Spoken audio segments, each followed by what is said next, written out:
योगेश्वर वशिष्ठ जी, राजस्थान से। महाराज जी, आपके चरणों में दंडवत प्रणाम। महाराज जी, मैं पिछले कुछ समय से आपका सत्संग यूट्यूब के माध्यम से सुन रहा हूँ। आपको सुनकर जीवन में बहुत परिवर्तन हुआ है। नियमित रूप से राधा नाम जप करने का भी प्रयास रहता है। महाराज जी, मेरा प्रश्न है कि मैं नाटक सिनेमा में अभिनय करता हूँ और मुझे भिन्न भिन्न प्रकार के किरदार करने का अवसर मिलता है। कुछ किरदार कभी कभी ऐसे भी मिलते हैं जो भगवत मार्ग और आपके सत्संग के बिल्कुल विपरीत होते हैं। महाराज जी, कृपया मेरा मार्गदर्शन करें कि मैं अब क्या करूं। देखो, जिसमें संतों की निंदा हो, शास्त्र की अवहेलना हो, ऐसे किरदार में अरबों रुपया मिले तो भी नहीं करना चाहिए। हाँ, राजा रानियों के नाच गाने के और संसार को लुभावने के नाटक कर रहे हो, कोई परेशानी नहीं। नाम जप कर रहे हो, अच्छे से अच्छा या बुरे से बुरा रोल करो। जैसे विलियन भी नहीं होते, क्या कहते हैं, विलियन नहीं कहते। तो आप रोल कर रहे हो, आप गंदे आदमी थोड़ी हो।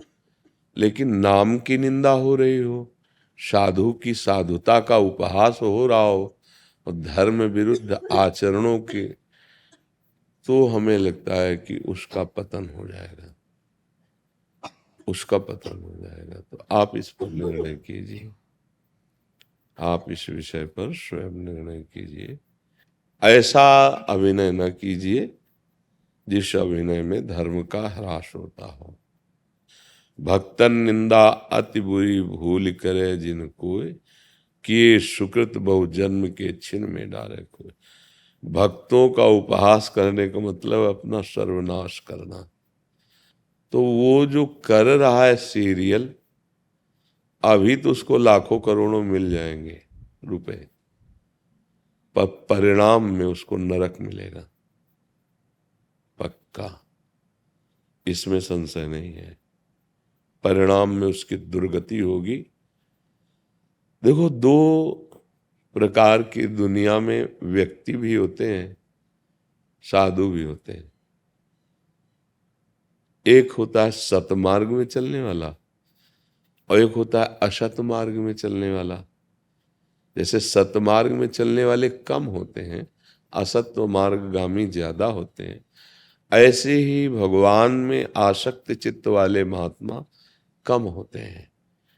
इंद्रियों को संभालना, मन को रोकना, प्रभु का चिंतन करना, हर कष्ट सहना, वो महात्मा आगे बढ़कर भगवत साक्षात्कार करता है।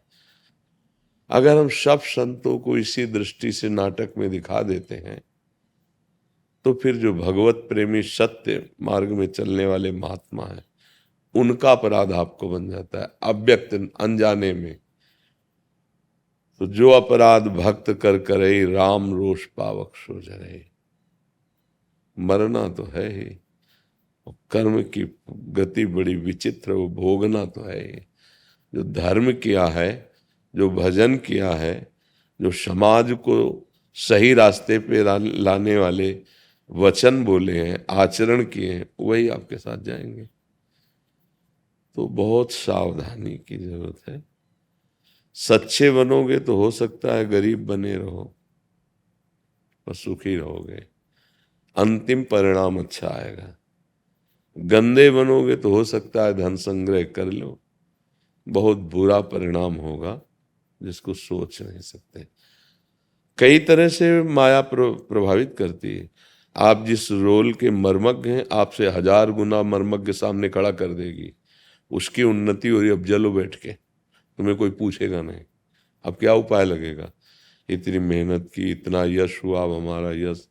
कर्मों का फल अवश्य भोगना पड़ता है, चाहे आप जो एक्टिंग कर रहे हो, चाहे आप साधु हो चाहे असाधु हो, कर्म बहुत बलवान है। भगवान का आश्रय ले लिया है तो भोगने में सुविधा होती है। ये बल है भगवान का, हर कष्ट को सहकर अपने मार्ग में, अपनी दिनचर्या में फर्क नहीं पड़ने देना है। अगर उठने लायक हैं तो उठेंगे जरूर, नहीं उठने लायक है तो मानसिक दिनचर्या प्रारंभ हो जाएगी। हाँ, ऐसा ये लोग जैसे कहते हैं ना, भजन का फल क्या, इतने बड़े भजनानंदी, इनकी किडनी फेल है।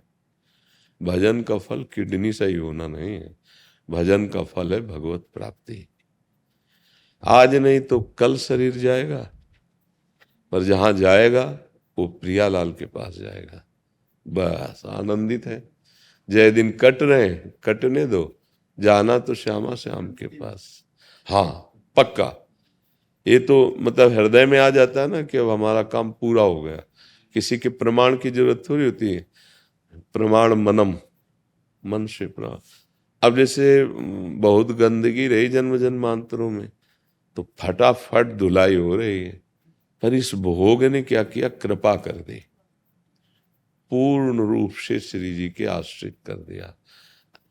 कहीं ना कहीं साधु को साधना का भी बल होता है, अब वो भी बल गया।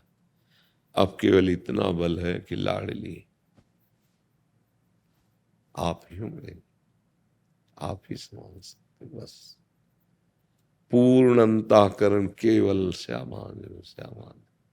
तो ये हमें फल मिला, यह असाध्य रोग हमारा भजन बढ़ाने वाला पार्षद बन गया। हाँ, कहीं भी मन जाने की बात सोचे, खान पान कहीं भी, सम्मान यश कीर्ति, तुरंत वो पार्षद बोलता है हम हैं होश में, कभी भी छूट जाएगा होश में, तो राधा राधा राधा राधा राधा राधा हर समय नाम। तो देख लो भैया, ऐसा कोई रोल मत करना जिसमें संतों की निंदा हो और धर्म विरुद्ध। जैसे कुछ लीलाएं बनाई हैं फिल्म वालों ने, मंदिर की अवहेलना, ठाकुर का उपहास, भक्तों को मूर्खता साबित करना, गंदे आचरणों को प्रमाणित कर देना। जैसे हस्तमैथुन आदि है ना, इसको कहते हैं, ये सहज है। उसमें लिखा था कि आप तो इसका निषेध करते हैं, ब्रह्मचर्य पुष्टता की बात करते हैं, और यहाँ तो खुला कहा जाता है कि ये नेचुरल है, फ्रस्ट्रेशन क्या, ये उसको हटाने के लिए बहुत अच्छी औषधि है। डॉक्टर सपोर्ट करते हैं और आप मना करते हैं। तो हम कहते हैं हमारी बात, डॉक्टर की बात और फिल्म जो उसमें डायलॉग हैं, उन तीनों की बात सुनो, और जो कर रहे हैं वो अपने हृदय में अनुभव करें कि तुम्हारा फ्रस्ट्रेशन दूर होता है, या तुम्हारे शरीर में भयानक कमजोरियां, भयानक परेशानियां, मन का अशांत होना, ये आ रहा है कि नहीं। कई लक्षण बताए हैं उसमें तो पड़ा है। ये सब बाहरी लोग हैं, मायाकृत बुद्धि वाले, ये तो भ्रष्ट आचरणों को ही बताएंगे। इसलिए गंभीर शांत, अगर जीवन को मंगलमय बनाना चाहते हो तो अंदर अंदर प्रियाजू का नाम जप करो, बाहर से जीवन यापन के लिए जो स्वांग मिले उसे अच्छी तरह करो, पर धर्म विरुद्ध स्वांग नहीं। पर ऐसा नहीं कि भगवान की अवहेलना, संतों की अवहेलना, ये नाश कर देगा किसी को नहीं। करणवीर सिंह जी पंजाब से, राधे राधे, प्रणाम महाराज जी। महाराज जी, गुरु और प्रभु के प्रेम और सुमिरन में रहता हूँ, हमेशा शुक्राना करता हूँ, पर अनिश्चित दिनचर्या के कारण कई बार भक्ति नहीं कर पाता। तो मैं ये जानना चाहता हूँ कि क्या प्रेम और सुमिरन में रहना काफी है या भक्ति करना अनिवार्य है? प्रेम तो बहुत ऊंची चीज है। अभी आप थोड़े से लगाव को प्रेम मान रहे हैं, अभी प्रेम नहीं आया है। और भक्ति भी बहुत ही दुर्लभ वस्तु है। हम लोग क्या है, ऐसे साधारण भाव वाले हैं, थोड़ी बातों में हम अपने को भक्त मान लेते हैं, प्रेमी मान लेते हैं। श्रवणम कीर्तनम स्मरणम विष्णुर्पाद सेवनम अर्चनम बंदनम दास्यम सख्य आत्मनिवेदनम, ये नवधा साधन भक्ति है। 8 प्रकार की भक्ति के करने से 9वीं भक्ति प्राप्त होती, आत्मसमर्पण। जब उपासक का ये स्वभाव बन जाता है भगवत चर्चा सुनना, भगवान नाम कीर्तन करना, गुण कीर्तन करना, उसी का स्मरण करना, और घर में ठाकुर सेवा या गुरु जी की छवि विराजमान कर उसकी पूजा करना, और सदैव हृदय में भाव रहना कि प्रभु और गुरुदेव का मैं दास हूं। और हमारे प्रभु चाहे जितने बड़े महिमा वाले हों, पर मैं उनका अंश हूं, तो वही मेरे मित्र भी हैं। ऐसे परम करुणा में प्रभु को मैं तन मन प्राण वाणी सब समर्पित करता हूं। ये अंदर की बात है। तन वांग मनोभिर अमलई सोहम तवैवाश्रिता। ये शरीर, ये मन, ये वाणी किसी सकामतावश नहीं, अमलई मैं आपको समर्पित करता हूं। अब इस आत्मसमर्पण से फिर प्रेम लक्षणा भक्ति का प्रादुर्भाव होता है। पाई रस भक्ति गूढ़ जुग जुग जग दुर्लभ भव इंद्रादि विधिम आगम अरु निगम पुराण अगोचर सहज माधुरी रूप निधिम अनभय आनंद कंद निज संपत्ति गुप्त सुरुति प्रगट करणम जय जग उद्योत व्यास कुल दीपक श्री हरिवंश चरण शरणम। साधन तो नवधा भक्ति का हुआ, आत्मसमर्पण से आराध्य देव गुरुदेव कृपालु हो गए, फिर उन्होंने अपने श्री चरणों का प्रेम प्रदान कर दिया। तो कटे कर्म बंधन संसारी सुख सागर पूरी तति भारी विधि निषेध श्रृंखला छुड़ावें निज आलय वन आन बसाएं। ये सब अब हरि का काम हो गया, अब ये गुरु की जिम्मेवारी है। वो आपके संचित समस्त कर्मों को भस्म कर देंगे। क्रियमाण उनकी आज्ञा के अनुसार चल रहे हो, इसलिए बांधने वाले नहीं होंगे। प्रारब्ध मन प्रभु में अर्पित कियो तो शरीर भयानक दुख में है, पर मन आह्लादित रहेगा।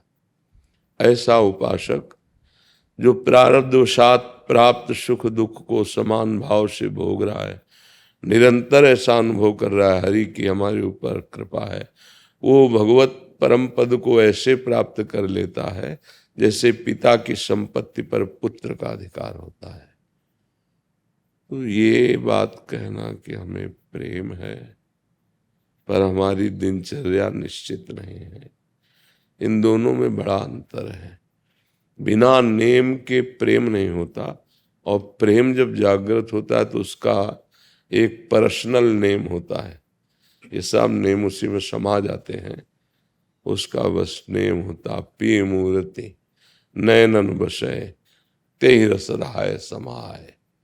ये लक्षण सुनि प्रेम के और न कछु सुहाय, और न कछु सुहाय फिरे अपने मद मातो कुटुम देह ते जाए छोटी सबही विधि ना तो। प्रेम का एक स्पेशल नेम है, वो किसी और का फिर स्थान नहीं रहने देता। ना ही न रहो ही अमा ठौर, गोपीजन कहते हैं। कान भय प्राण में, प्राण भय कान में, ही में ना जान परे कान है कि प्राण है। प्रेम शब्द मत कहो, प्रेम बहुत दुर्लभ वस्तु है। प्रेम सदा बढ़िवो करे जो शशकला प्रवेश, पर पूनो या में नहीं ताते कबहु न शेष। छिनय घटे छिन बढ़े सो तो प्रेम न होए, अघट प्रेम पिंजर बसे प्रीति कहावे सोए। ना काहू सो बोली वो ना कोई व्यवहार, अपनी कुंवर किशोरी को जियत निहार निहार। प्रेम का एक अलग स्वरूप है। भयानक कष्ट अपमान तिरस्कार निंदा उसके लिए खिलवाड़ है, कोई प्रभाव नहीं पड़ेगा प्रेमी के हृदय में। अभी हम सब विषय आकर्षण के अंतर्गत हैं, देह भाव के अंतर्गत हैं। प्रेम का प्रभाव होता है वो देह विस्मृति करा देता है। पांचों भूले देह सुधि, आचार्यों ने कहा है। थे बचन मिथुन मुख निसरत, सुनि सुनि देह दशा की नुकुलो। प्यारे जो अद्भुत रास कर रहे हैं, तत्ता थे ताता थे। इन शब्दों को सुन करके प्रेमी वही होता है जहां रास हो रहा है, तो देह शुद्ध है नहीं। एक बार स्वामी श्री हरिदास जी महाराज यमुना के पावन पुलिन पर बैठे थे। अब चिंतन में होली लीला हो रही थी प्रिया प्रीतम की। तो लालजू का पक्ष जोर हो गया और लाडली जू के पक्ष को रंग दिया। इतने में एक बहुत बड़ा व्यापारी आया था जो 500 वर्ष पहले 1,00,000 का इत्र लाया था। काफी समय का अंतराय होता है। अब तो मतलब रुपए की क्या वक़्त रह गई। तो 1,00,000 का इत्र लाए।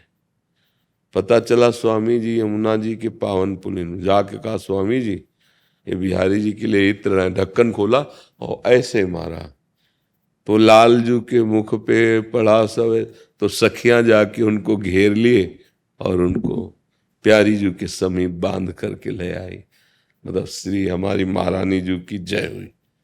और स्वामी जी बहुत प्रसन्न हो रहे हैं। वो इत्र लाने वाला जल गया कि इतनी दूर से महंगा इत्र रेत में फेंक दिया, क्योंकि उसको सामने दिखाई देता है रेत में।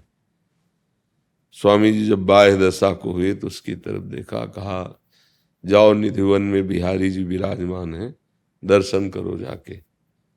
तो चल दिया। जे ही गेट पे पहुंचा तो वही इत्र की खुशबू, और जे ही दर्शन करने गया तो पूरे बिहारी जी भींगे थे उसी इत्र से। फिर स्वामी हरिदास जी के चरणों में गिरा कि प्रभु आप जैसे महापुरुषों की महिमा हम नहीं जान सकते। हमारे हृदय में जो क्षोभ हुआ उस गलती को आप क्षमा कीजिए। प्रेम प्रियतम से दूर नहीं करता। बिना प्रेम के भगवत साक्षात्कार नहीं होता। मिलहि न रघुपति बिनु अनुरागा। भगवान शंकर कह रहे हैं, तेहि समाज गिरजा में रहू, अवसर पाई बचन एक कहू। हरि व्यापक सर्वत्र समाना, और प्रेम ते प्रगट होए में जाना।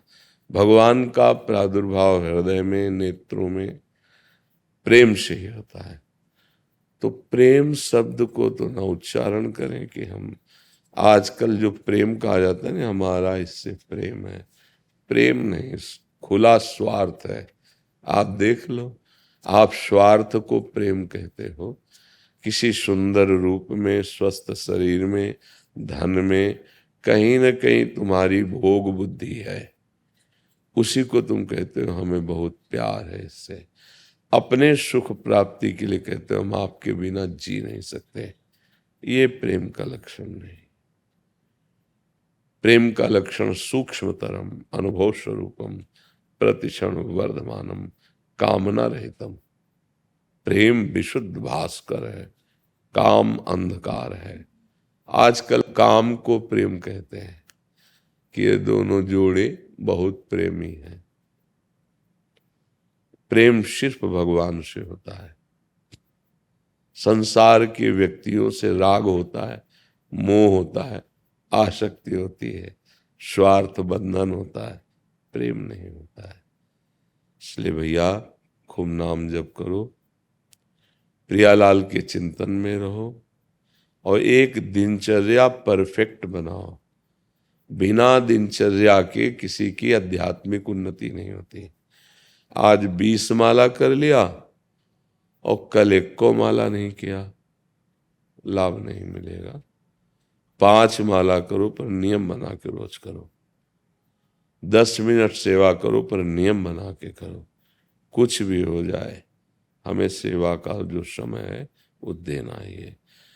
नियम करते करते उपासक की धारणा पुष्ट हो जाती है, निष्ठा बन जाती है। जहां निष्ठा बनी, धारणा पुष्ट हुई, परमार्थ का मार्ग खुला दिखाई देने लगता है अंदर से। ये आध्यात्मिक है ना मार्ग, अंदर से आ जाता है। समझ रहे? आपका प्रश्न है? नहीं, संशय है कुछ इसमें? रामचंद्र दास गोरखपुर से। जी,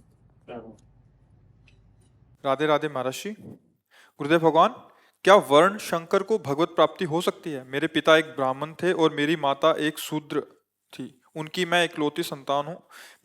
मेरी माता का उद्धार कैसे हो और हमारे लिए इसी जन्म में भगवत प्राप्ति का सरलतम साधन? ये सब मायाकृत बातें हैं। सत्य बात यह है कि हम कहीं से भी पैदा हुए हो, हम भगवान के अंश हैं, इस पे कोई संशय? कहीं से भी पैदा हो। श्रृंगी ऋषि तो हिरणी के गर्भ से पैदा हुए थे। विभांडक ऋषि, एक अप्सरा जलकील कर रही थी, तो अप्सराओं का सौंदर्य और ऐसा होता है, तो कभी गृहस्थ धर्म का भोग तो किया नहीं था, पर अचानक दृष्टि गई और बहुत अच्छा लगा। तो हृदय में एक मनोवाह नाड़ी है, अगर आपका काम संकल्प बन गया तो आपकी शक्ति को क्षय कर देगी बिना किसी क्रिया के। वो इतनी हीट होती, जैसे मथानी ना दूध से मथ करके मक्खन निकाल देती, ऐसे मनोवाह नाड़ी है, वो तत्काल मंथन शुरू कर देती, पूरे शरीर से वीर्य को खींच कर निकाल देती है। ऐसा ही हुआ। वो नदी के किनारे ही थे, तो उनका वहां जल पीने आई हिरनी, तो हिरनी पी गई। अब ऋषि का अमोघ वीर्य, तो गर्भवती हुई, और आश्रम के आसपास ही जब वो बच्चा दिया तो सींग तो थे हिरन के, और पूरा शरीर जो है वो मनुष्य का दिव्य कांति वाला मृग शरीर। बहुत बड़े ऋषि हुए हैं श्रृंगी ऋषि, बहुत बड़े। इन्हीं के बल से तो राम लक्ष्मण शत्रुघ्न भरत जी का प्रादुर्भाव हुआ। श्रृंगी ऋषि वशिष्ठ बुलावा, इन्हीं बहुत बड़े महापुरुष है। तो देखो बच्चा, ये सोचना कि हमारे माता कौन थी पिता कौन थे, ये सब मायाकृत है। असली माता पिता भगवान है, और हम भगवान के अंश हैं। भगवत प्राप्ति किसी भी बाधा को स्वीकार नहीं करती, सबको भगवत प्राप्त। पुरुष नपुंसक नारी वा जीव चराचर कोई, जीव चराचर कोई सर्व भाव भज, भगवान के सर्व भाव भजे, मोहि परम प्रिय सोय। भगवान को परम प्रिय हो आप, भगवान के दासत्व का तिलक लगाए हो, भूल जाओ अब तुम्हारा नया जन्म है। जब गुरु से मंत्र ले लिया जाता है तो नया जन्म हो जाता है। और अगर आपको ऐसा लगता है कि क्या ऐसी संतान होना दुर्भाग्य का विषय है, नहीं। सूत जी महाराज का जन्म प्रसंग पढ़ लेना, तभी उनका सूत नाम पड़ा। वो 88,000 ऋषि नीचे बैठते हैं, वो आप सिंहासन पे बैठ के भगवत चर्चा करते हैं। लोमहर्षण जी उनका नाम है। इसका मतलब ये कोई निंदनीय बात नहीं है। हाँ, संसार में बने रहो तब तो निंदनीय ही बात है। प्रभु की तरफ आ गए तो अगर घूरे में तुलसी जी जमी हो तो तुलसी जी तो तुलसी जी है, नहीं? तो गंडकी नदी का हर पत्थर शालिग्राम है, नर्मदा जी की हर शिला भगवान शिव है। ऐसे सृष्टि में हम सब जितने जन्मे हैं ये सब भगवद अंश हैं। ये तो सब बाहरी माया का नाटक है कि माता पिता ऐसे थे तो हमारा भला कल्याण। माता पिता का भी कल्याण हो जाएगा जिस जननी ने गर्भ में धारण किया है। हाँ, देखो गोकर्ण जी गाय के गर्भ से जन्मे थे और जगत मंगल करने वाले बने ना। धुंधकारी का उद्धार किया, हजारों लोगों को भगवत कथा सुना के। तो इन बातों पर ध्यान नहीं देना चाहिए। खूब नाम जप करो, भगवद आश्रित रहो, और आज के बाद ये चर्चा मत करना कभी मैं प्रभु का हूं। बस तिलक लगा लिया तो अब हरि के दास हैं हम। हरि के दास की जाति नहीं होती। हरि का भजे सो हरि का होए, जाति पाति पूछे नहीं कोई। हाँ, कुछ नहीं। एक प्रसंग सुना होगा आपने, राजसूय यज्ञ जब भगवान ने कराई युधिष्ठिर की, तो उसमें था कि जब यज्ञ पूर्ण हो गई तो घंटा नाद होगा। उस यज्ञ में भगवान ब्रह्मा जी थे, भगवान श्री कृष्ण भी जी थे, भगवान शंकर भी थे, भगवान व्यासदेव जी थे, और पूरे विश्व के ऋषि आए थे। क्योंकि भगवान जहाँ है वहाँ सब, पूरी यज्ञ हो गई पर घंटा नाद नहीं हुआ। तो युधिष्ठिर ने कहा, भगवान क्या त्रुटि हो गई यज्ञ में, क्योंकि सब वेद वेदांगों के पारंगत महापुरुष हैं, कोई यज्ञ में त्रुटि तो होने पर घंटा क्यों नहीं बजा? तो उनका किसी विशेष अभिमान रही तो वैष्णव ने अभी भोजन नहीं किया, जो अत्यंत दैन्य है। तो उनका भगवान कहाँ मिलेगा, किस लोक में? बोले आपकी ही नगरी में रहता है। फिर तो भगवान शीघ्र बुलवाइए। तो बोले स्वपच वाल्मीकि उनका नाम है, जाओ उनके घर। तो अभी तक उनको सबने यही देखा था, एक हाथ में झाड़ू, दोना पत्तल कूड़ा बटोरते हुए। और भगवान ने बता दिया था कि साष्टांग दंडवत करना और ऐसे दैन्यता से बोलना, तभी आपके घर वो आ सकते हैं, नहीं तो जूठन उठाने भले आ सकते हैं, वो ऐसे नहीं आएंगे जिससे घंटा बजे। भीम और अर्जुन गए, घर में जाके देखा तो आंसू बहाते हुए प्रभु का मूर्ति रखे थे और रो रहे थे। तो उनको लगा कि ये व्यक्ति रोज दोना पत्तल उठाता, झाड़ू लगाता है, जूठी जो अन्न सामग्री मिल जाती है उससे, इतनी उच्च कोटि की भक्ति। प्रणाम किया। सो देख, अरे उनका महाराज क्यों अपराध चढ़ा रहे हो, मैं नीच गरीब आपका जूठन खाने वाला। उनका सब बंद करो, हमारा निमंत्रण स्वीकार करो। राजसूय यज्ञ की पूर्णता के लिए आपको श्री भगवान ने, तो गुस्सा हो गए भगवान पर कि हम चैन से भजन कर रहे हैं तो हमें भजन नहीं करने दे रहे। जब इतना बड़ा सम्मान होगा तो लोग पूजना शुरू करेंगे, हमारा भजन छूट जाएगा। पर चलो आप जैसा चाहते हो वैसा है। तो उनका जब भगवान का आदेश है तो हम कल आ जाएंगे। बोले आ नहीं जाओगे, पालकी भेजेंगे हम, मानना पड़ेगा आपको। तो पालकी में बैठाल कर लाए गए स्वपच वाल्मीकि जी।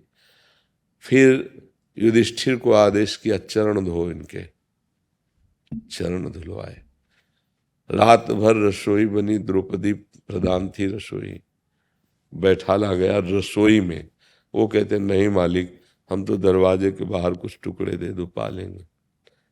ऐसा पूरी रसोई परोसी गई। तो एक बड़ा पात्र था, उसी में सब डाल लिया ऐसे और मिला लिया।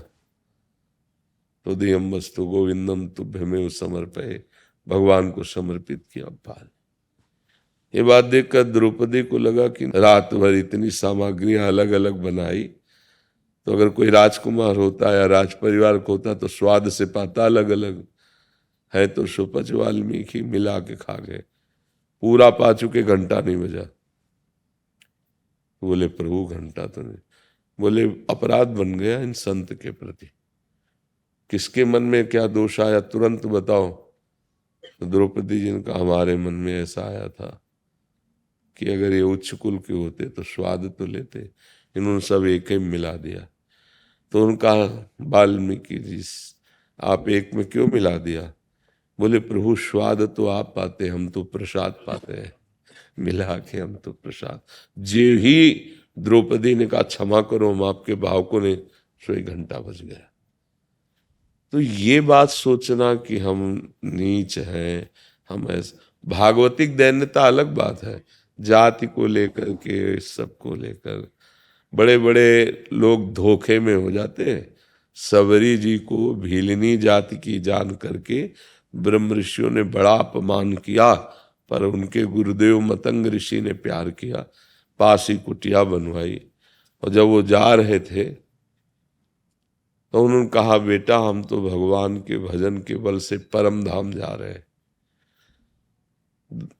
सबरी जी रो पड़ी कि प्रभु आपके सिवाय हम कोई हमें ठौर देने वाला नहीं, यहाँ के ब्रह्म ऋषि तो देखना नहीं चाहते। तो बोले चिंता न करो, जिस धाम में हम जा रहे हैं वो धाम ही स्वयं तुम्हारे यहाँ आएगा, इंतजार करना। और पधार गए। तो रोज सबरी जी फूल बिछाती, जल छिड़कती, फल ला के रखती, राम जी आएंगे। 1000 वर्ष व्यतीत हो गए, पर गुरु के वचनों पर अविश्वास नहीं हुआ। एक दिन देखा कि गौर श्याम मूर्ति भगवान पधार रहे, जो ऋषि थोड़ा दैन्य थे उनसे भगवान पूछ लेते थे माता सबरी का आश्रम कहाँ है, और जो बड़े तपाभिमानी थे देखा भी नहीं भगवान ने। और सबरी के यहाँ जा करके, हाँ आप विचार करो, बड़े बड़े ब्रह्म ऋषियों की कुटिया में नहीं गए, सबरी की कुटिया में गए। तो ये भाव नहीं रखना चाहिए कि हम स्त्री हैं, हम पुरुष हैं, हम क्या हैं क्या, ये भूल जाओ। असलियत में तुम भगवान के बच्चे हो, भगवान के अंश हो, तुम्हारे प्रकट होने का यही विधान रचा गया था। अब आप ऐसा भजन करो कि अब जन्म ही न हो, भगवान के दिव्य धाम में जाए। समझ गए ना जी?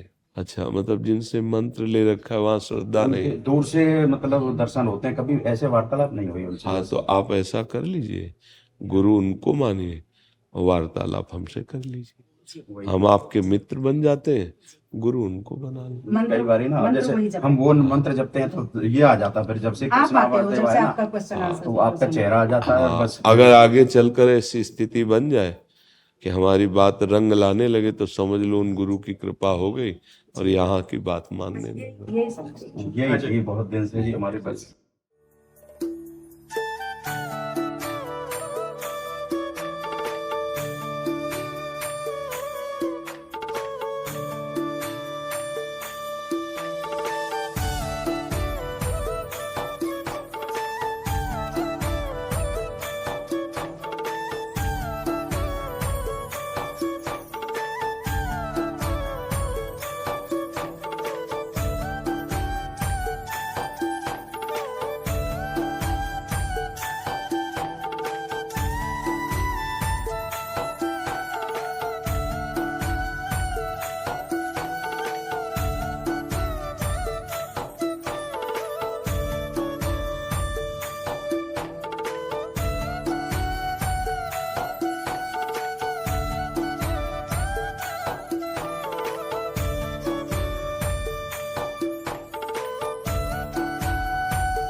जय जय श्रीधारी वृंदावनेश्वरी तवैव परारविन्दं प्रेमां बुद्धैकमकान्दर शोभपूर्णं प्रतपितं मधुपते स्मतापमुग्रं विनापयात्परं श्रीधर्मास्यामि